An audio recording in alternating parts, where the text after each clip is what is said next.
मुआवजा देना होगा। इनकलाब जिंदाबाद, जिंदाबाद जिंदाबाद, इनकलाब जिंदाबाद, जिंदाबाद जिंदाबाद। महंगाई पर रोक लगाओ, रोक लगाओ, रोक लगाओ। इस बार के संवैधानिक रंगदारी के लिए नीतीश सरकार को माफी मांगनी होगी, मांगनी होगी, मांगनी होगी। बिहार विधानसभा के अंदर संवैधानिक रंगदारी बंद करो, बंद करो, बंद करो।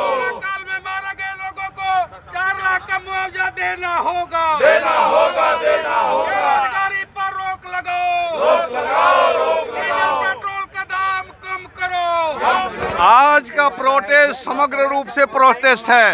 सबसे पहले मैं आपको आगाह करना चाहता हूं कि पिछले सदन में किस तरह से बिहार विधानसभा की गरिमा को चोट पहुंचाई गई, विधायकों की बर्बर पिटाई ही नहीं बूट के ठोकर से मारा गया, हमारी महिला विधायकों का चीर हरण तक करने की कोशिश की गई। इसके लिए आज तक सरकार ने ढंग से माफ़ी नहीं मांगी है और दोषी पदाधिकारियों पर कोई कार्रवाई नहीं की गई है। सिर्फ एक मामूली निरीह स्तर के सिपाही को निलंबन करने के लिए घटनाओं को मोड़ देना चाहते हैं। हम मांग करते हैं कि नीतीश कुमार को सदन में माफ़ी मांगनी पड़ेगी और बिहार में कानून व्यवस्था चरमरा गई है। समस्तीपुर के आधारपुर में अल्पसंख्यकों की मॉब लिंचिंग हुई है और पूरे प्रदेश में दलितों अल्पसंख्यकों की पिछड़ों की हत्या हो रही है। महंगाई आसमान छू रही है।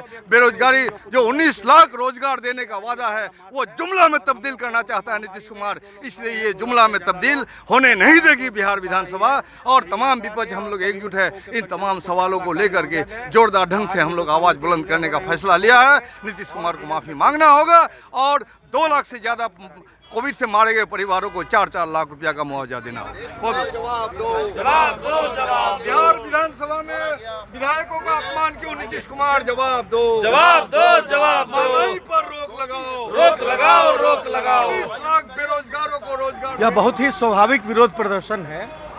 जनप्रतिनिधियों के साथ अपमानजनक व्यवहार किया गया और वो एक अपने तरह का इतिहास बिहार विधानसभा में बना।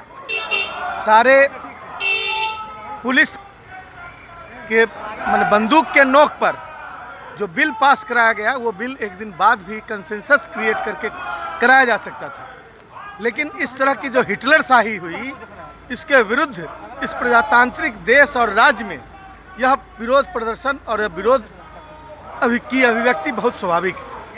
इसलिए सारे विधायक विधानसभा चलने देंगे आप लोग? यह हम लोग तय करेंगे कि सरकार का एटीट्यूड क्या होता है। सरकार का एटीट्यूड यदि एपोलोजाइजिंग हुआ, यदि उनको खेद है, उन्होंने यदि उसके लिए माफ़ी मांगी तो हम उसके बारे में विचार करेंगे, नहीं तो फिर हमारे नेता के नेतृत्व में पूरा महागठबंधन जो निर्णय लगा उस पर हम आगे बढ़ेंगे।